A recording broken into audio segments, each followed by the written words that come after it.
Swayam Prabha. Digital India. Educated India.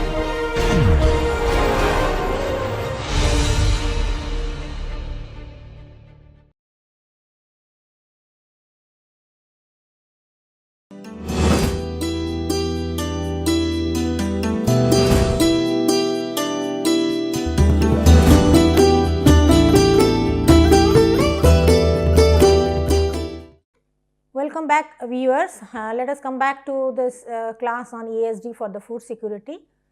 Till now, whatever we have discussed, that poverty issues we have discussed, now we'll move forward to the other issues. Okay, so we have already discussed about the causes of poverty, different types of poverty, different conditions of poverty. Now we'll discuss about the vulnerability of the poor. Why the poor are so vulnerable towards the poverty, what are the reasons, what are the background context, that we'll discuss right now. So decline in the agricultural employment. Earlier we have already discussed that how the people were their landlessness, that means they are only depending on the land, that means agriculture farm, that too they don't own also the lands, they are being hired by the other landlords for the agriculture purpose, and the moment it stopped. So that is the decline in the agricultural employment. Nowadays more and more landlords are selling their land products, lands for the more for other purposes, like the development of some kind of pumps, farms and other infrastructure, instead of giving it for the agricultural purpose. So in that situation, there is a growth, there is a high decline in the agricultural employment. So the agricultural laborers, those who are solely dependent on the agricultural jobs, works, so they get unemployed. So that is one of the reason for the poor people. So that is one of the factor of their vulnerability. Then vulnerability of the poor. So for that reason, then decline of the dryland agriculture. So again, nowadays also, due to some natural calamities, disaster, etc., the dry land which are suitable for the agriculture, that is also gradually declining. So competing the demand for water. Again, water is again another important issue. If there are any that means source of water supply for the paddy field, for the agricultural land, for watering the plants, etc., that is a major factor. If that means there is no direct access to, or other like a suitable access to water resources nearby river or canal or reservoir, something like that. So that is another difficulty for carrying forward this agricultural work. So lack of water in the marginal holdings, whatever water they are possessing, that is very marginal for somehow to manage the things. Then sufficient water is not available. So that is another factor of not being able to carry on these agricultural works. So impact of reduced unemployment, reduced employment and the livelihood for the poor. Yes. Now due to different factors like urbanizations and the automatic, that means computerized and automated machines and digital platforms, etc. So the type of jobs, the type of employments are also gradually reducing. Only the skilled manpower, technical manpower, they are only getting the thing. So that is why the employment, the job opportunities are also reducing. That has the direct impact on the livelihood of the poor. So coping mechanism, that seasonal unemployment, like for example rainy season. In rainy season, usually the laborers they don't get work, because all the construction work, civil works are stopped during the rainy season. Only agriculture related some works are there, that is for the plantation of the nursery seeds, etc., etc. But otherwise other kinds of jobs are completely shut down during this rainy season, heavy rainy season. So that is also the cause of the seasonal unemployment. So depending on the cultural factors, as well as the geographical and climatic context or climatic factors also, some seasonal unemployment also takes place in every region, every state. So health induced vulnerability, yes, like for example, due to the malnourishment, due to the severe poverty, lack of nutritional supplements, etc. The health induced vulnerability, that means weakness, that means a low immunity and all kinds of the regular, that means weaknesses are being carried on. So that is also another cause of the poor people. They are not being able to do the hard work. So impact of the ill health also. So life cycle rituals, like so many things like the marriages, marriage ceremonies, rituals, pujas, death, and all kinds of other such events, major events in their life also. That also causes the disruptions in the regular employment. So in the villages, they are very much habituated to, they are very much fond of all these kind of cultural activities, seasonal cultural activities, and the rituals. So that also affects their employment or work prospects also. So again, to continue the same thing.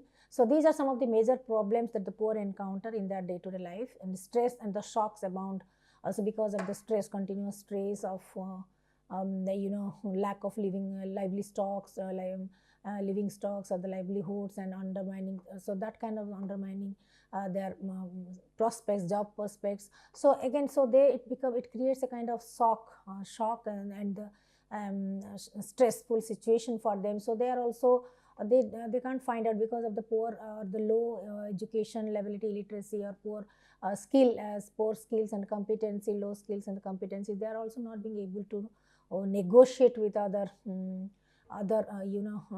potential landlords, or the small potential entrepreneurs, or all salesperson, etc. They're not being able to negotiate with them regarding the continuous job prospects. So that is as a reason of this poor livelihood, poverty, etc. Due to stress and the shocks. So they are ill-equipped to negotiate. That means they cannot negotiate with other resourceful or powerful people regarding their jobs, their works, their wages, or any kind of loans, etc. So this is you can say these are the pictures of, like, this is the what is the food system. That is the food system. Like, for example, here we can see, first thing is that food production, the resources and from the environmental resources, then food production, then how the food grains are being distributed among the stakeholders, like starting from the wholesale market to distributor to vendors, etc. The distribution system of these agricultural products.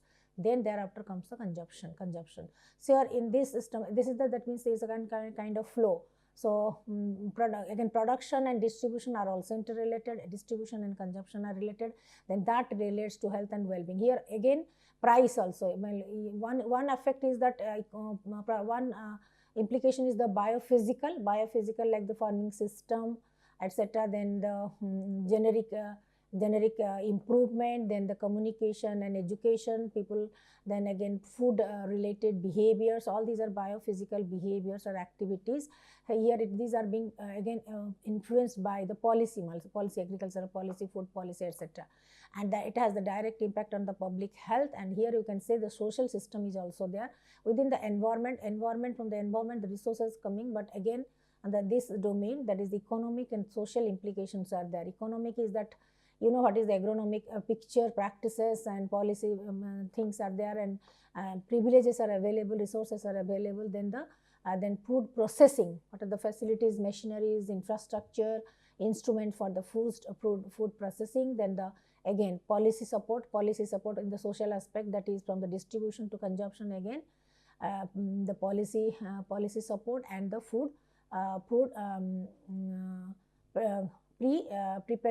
what is that? This is a food preparation, policy support, and food processing. These three things are directly related to all the three stages, that is production, distribution, and consumption. So here again we can say the farming system diverse, how the farming system, the agricultural things are being diversified. Then the genetic improvement from one season to another season, what are the development and the improvement. Then the communication regarding the communication from the after the production, then direct communication with the distributors, with the wholesale market distributors and other agencies, that is for the supply and marketing and sale of the products, even in the urban areas, etc. So these are the things. So this is the whole cycle of the food system, from the resources to the health and well-being, and through all this, how this production, distribution and consumption, all these things are related to economic, social, biophysical and the policy matters. Okay. So here this is the flow chart of, we can say this is the flow chart of like food pipeline, pipeline, that is from the producer to consumer. This is the flow chart.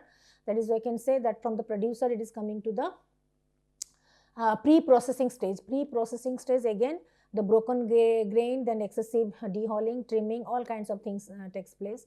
Then thereafter the transport stage. The transport stage, again transport and storage. Transport and storage, these are being again these are being going through the heat chambers to the optimum heat and heat applications, etc. for the transport, that is the spillage, breakage and the leakage, all kinds of things due to the transport, during the stage of the transport, and the storage also different kind of things like the these are the due to the damage because of the insects, bacteria, then birds and over ripening, all kinds of things. Then some of this in the storage also some food products are also being damaged.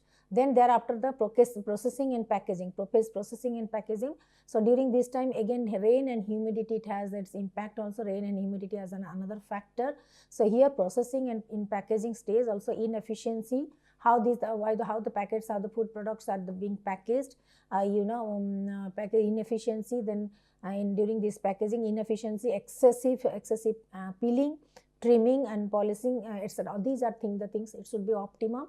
These things also affect the foods during this processing stage. And there is also the risk of contamination. There is also risk of the contamination after going through, after the production, then after going through these 4 stages: pre-processing, transport, storage, then processing and packaging. Thereafter it goes to the marketing. So at the stage of the marketing, again some foods are that means some percentage of foods are ready for the marketing, that is fresh and are safe, whereas other portion are unsafe foods, quality losses and the contaminated, all this.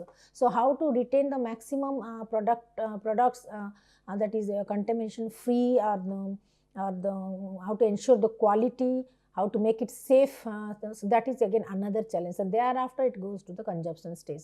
So start production to distribution to consumption, this is the flow chart. And how the process during this process, the this process will be, the food will be damaged and the contamination will be, there is a risk of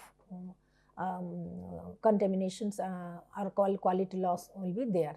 So this is the model of the food processing. Then we'll go to, so there are the 3 pillars of the food security. There are the primarily 3 pillars of the food security. That is the stages that we have discussed. That is production, then distribution and consumption. Similar pillars are, first thing is as per the WHO, first is the food access.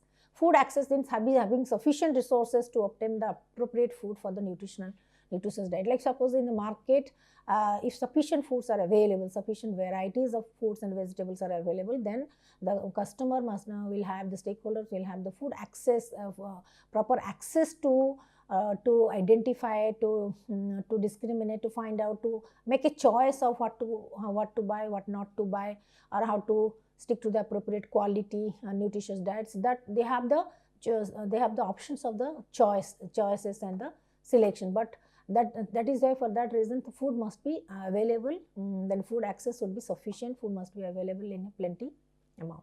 Then the food availability, sufficient quantities of the food available on a consistent basis. It's not just seasonal, it's not just festival oriented, but every time, all the time, around the year, the sufficient quantities of the quality foods are already available from different sources. So then the customer can have a choice.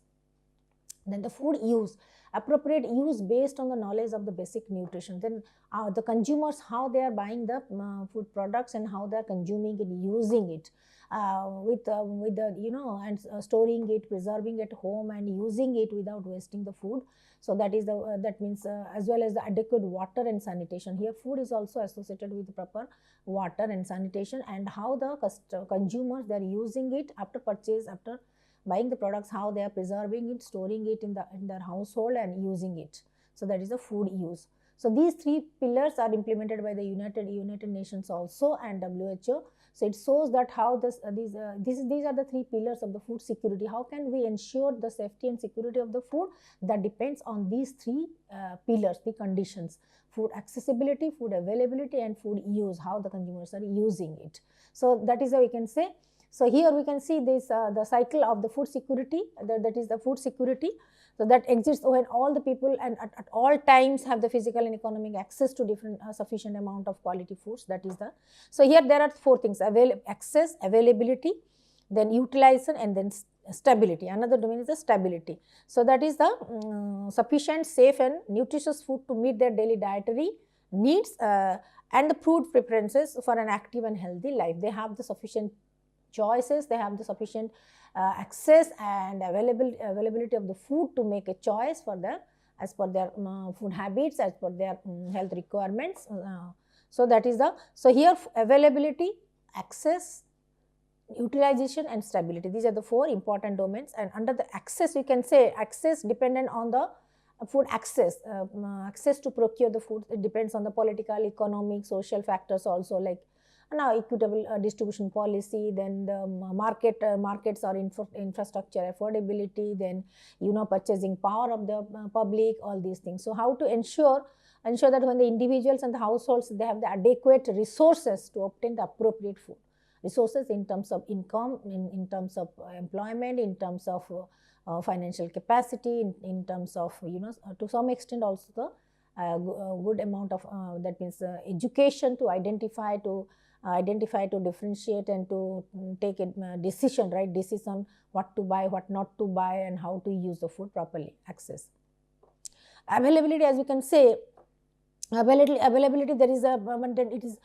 a reliable supply of the food and sufficient quantity and quality also. There is a regular supply of food stocks from different sources, and it is also sufficient and the in terms of good and in terms of quality. So that depends on the domestic production, whether the farmers were producing it on their own. Food stocks, cold storage is available in that area.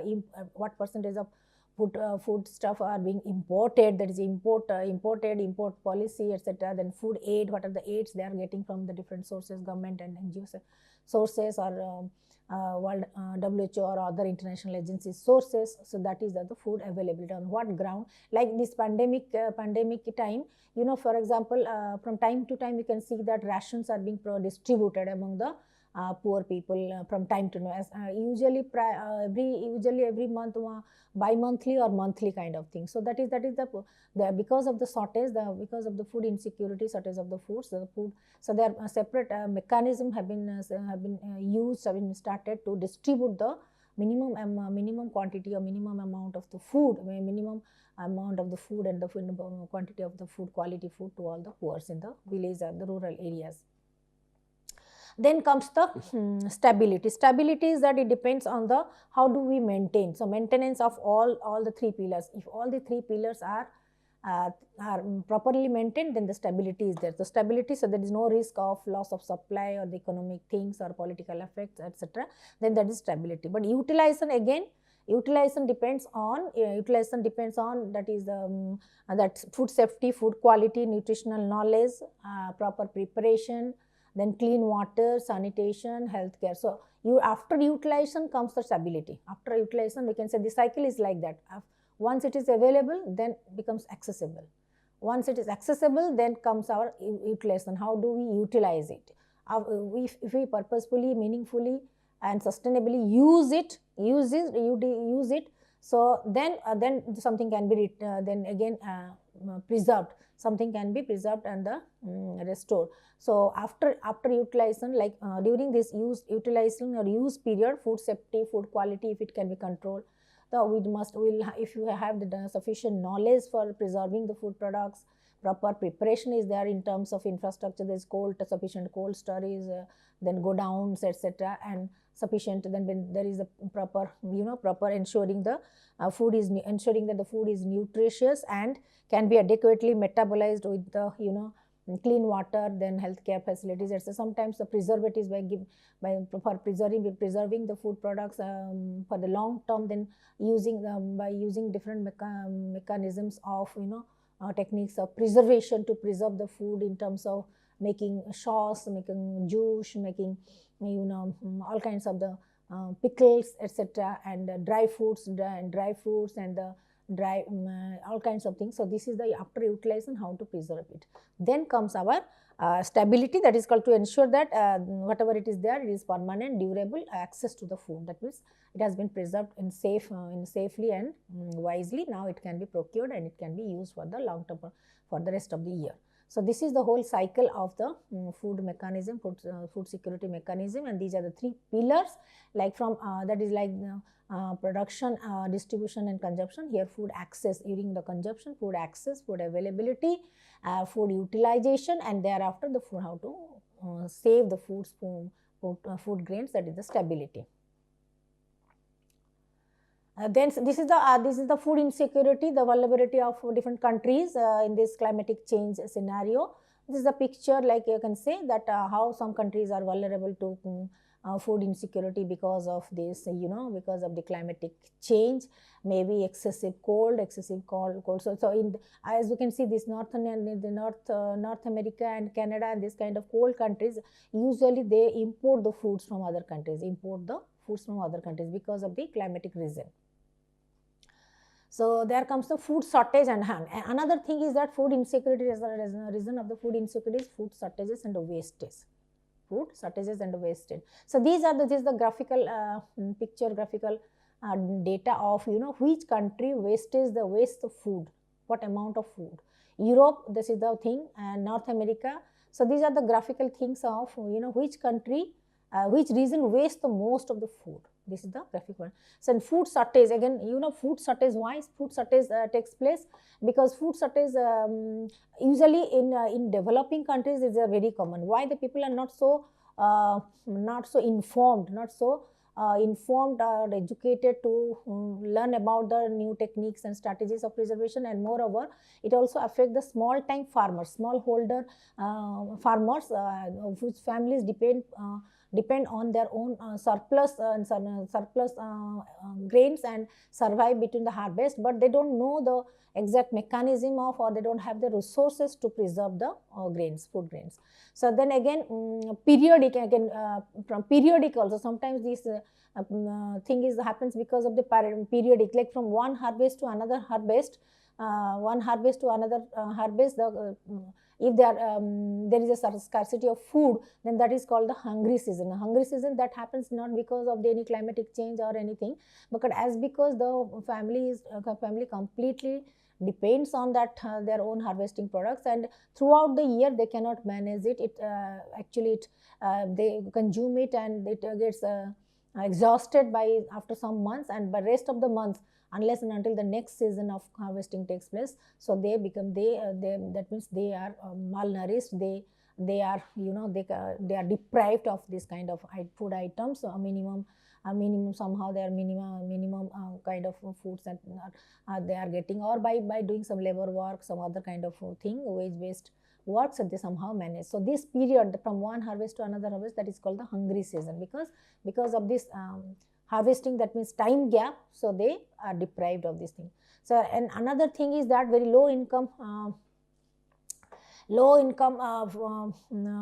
families, world families with very low income also, that means low income families, that means below poverty, people who are below poverty line. So towards the end of the month, actually that means they spend all the money, they fall short of this money towards the end of the month, and they had made they adjusted, they spent all the money towards that means within the first 2 weeks or 3 weeks of the months. So that is why they usually towards the last part of the month, they usually skip the meals. They eventually they somehow manage, they strive to get 2 meals together, or they become dependent on some other people around, like the people of like the landlords or where they are working, etc. So they eventually cannot meet their meals towards the end of the month, as because they completely exhausted their money by the second or third week of the month. So that happens to the families who who are very poor, low income families. Then another reason for the food shortage is again the wastage of money. So around it is found out around 40% of the food grown in the countries are being 40% of the waste shortage takes place because of the spoilage, because of the wastage. So small holders, farmers also, they do not have the adequate storage facility, like they establishing a cold storage, preservation, or the defreezing the things, all kinds of this. They don't have the facility and the resources to store the and preserve the food grains, etc. And again these things are the, and without because of the lack of proper preservation and preservatives, etc., and the storage, so they get wasted and the wasted. So the food wastage, like for usually in the rainy season, rainy season, the vegetables and foods get spoiled, like for example onions and things, so many things, because they got wasted, especially the green vegetables and the agricultural products, because of the lack of proper storage facility and proper resources. Even the farmers, individual farmers also in their household, they cannot manage to they cannot, only in the natural processes they whatever they preserve, but from their own land whatever they produce, either they sell it or consume it, but they don't have any mechanism to preserve it for the future use. So these are some of the factors of the food shortage. So food shortage and the wastage. Now I am closing it here. Thank you very much. Next class we will continue with this thing. Thank you.